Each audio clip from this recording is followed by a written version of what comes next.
Light sales are down 26% from a year earlier. That's not good. Outkick host Tomi Lahren is good, and she joins me now. Tomi, what does that number tell you? What does disabling comments on America commercial tell you?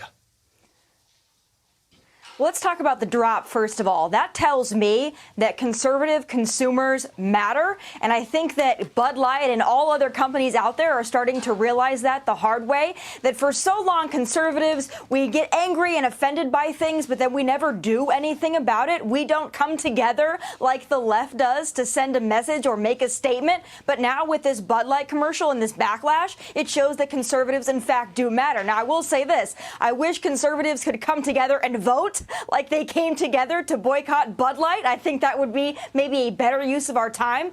But I will say this, the fact that Bud Light now wants to put out this country-themed commercial, like somehow that's going to make us forget about the man who dressed up to mock women, I think, quite frankly, that's insulting, and it's also patronizing. It's like, all right, here you go, conservatives, rednecks, we'll just have a country fried chicken commercial, and that should make you all feel better, but we won't actually acknowledge the mistake and the error that we made. So until they come out and they actually acknowledge it head on, conservatives are still going to be upset, and we will not be drinking Bud Light. I can promise you that. Wow, oh wow. It is not a good month to be Anheuser-Busch as their stock and their sales continue to plummet into the earth, and this boycott has no signs of letting up at all. In fact, I think it's actually picking up steam.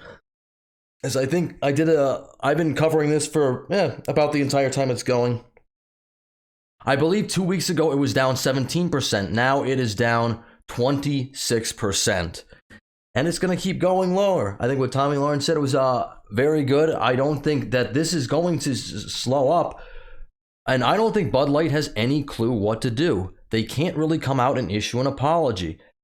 Because if they do, they're going to risk alienating the leftists.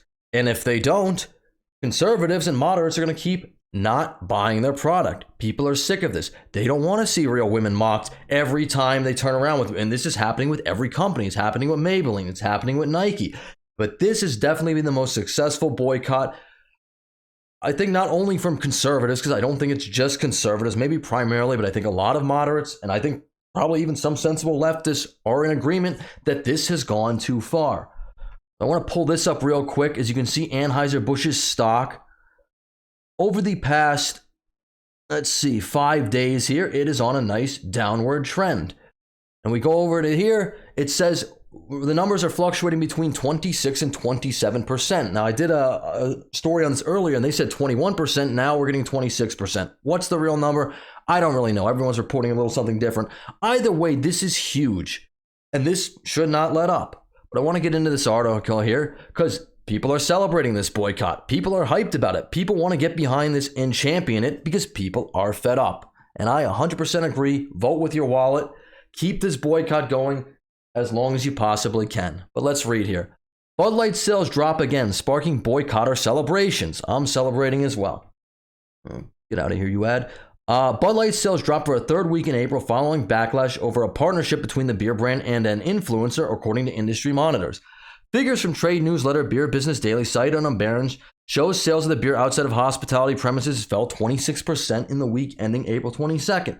This follows the last week that Bud Light had seen a 17% decline in sales revenue.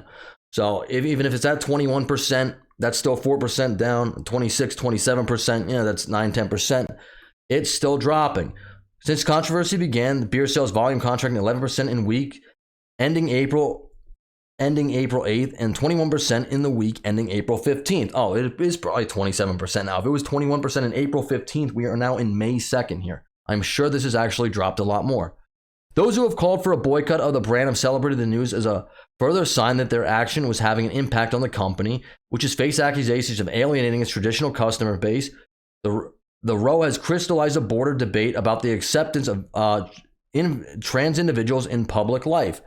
I don't know if it's necessarily just about that. I just think it's, one, Alyssa Heinerschneid, their VP of marketing, really did them no favors by saying that the company needed to rebrand. All the people they're attracting are very fratty. This whole redneck thing, as Tomi Lahren said, it's just not really a good look. You're alienating your core customer base for, I don't know how many trans people actually make up the population. Isn't it like 0.4% or something like that? Maybe it's even lower. You know, it's just not really a good look. And yet, again, no apology, because they can't apologize because they got no idea what to do. The only thing they can do is ride out the storm. And they got to hope that that's going to happen pretty soon. But I don't know if this is going to slow down in the coming, I'm sure it will a little bit in the coming months. But right now, they are really between a rock and a hard place with this. On April 2nd, Voldemort posted a video, Instagram, we all know about this already, yada, yada, yada. Marketing strategist has said there is little the company can do to weather the backlash at present. Industry figures suggest that the decline in sales of Bud Light in recent weeks had been absorbed by its competitors. As the beer brand's dollar revenue dropped 17%, sales in Coors Light and Miller Lite rose by a similar amount. Hey, Coors Light and Miller Lite, they got to be throwing parties over there. They've done absolutely nothing, and that's all they needed to do to steal up all that market share. Fantastic for them. I hope they're all getting raises over there. They didn't, you know, I know they're a little woke, but not to the same extent as, Bud Light is. Beer Business Daily said Sunday the latest results revealed a shocking deterioration in Bud Light's market share, adding, "We've never seen such a dramatic shift in national share in such a short period of time." Yeah, 26%, 27% in a month is catastrophic. And yet they still have not actually fired the people in charge of this. In fact, they've kind of blame shifted. They said, oh, nobody at the top, we didn't know about this, which is complete BS. I don't think some worker on the assembly line just somehow slipped Voldemort's face on a can. I don't think that happened, but that's the narrative they're running with. Very interesting. This means our Bud Light boycott is the most successful in history. Seems like it is. We are winning this one. It's a great feeling. They will write about this in marketing textbooks in decades to come. They might. Sheer brutality, tweeted Mike Sarvane. I can't say that. Sorry. I don't. I'm terrible at pronouncing names. Right-wing commentator, conservatives finally pull off a massively successful boycott. I've never seen it happen and didn't think it would work.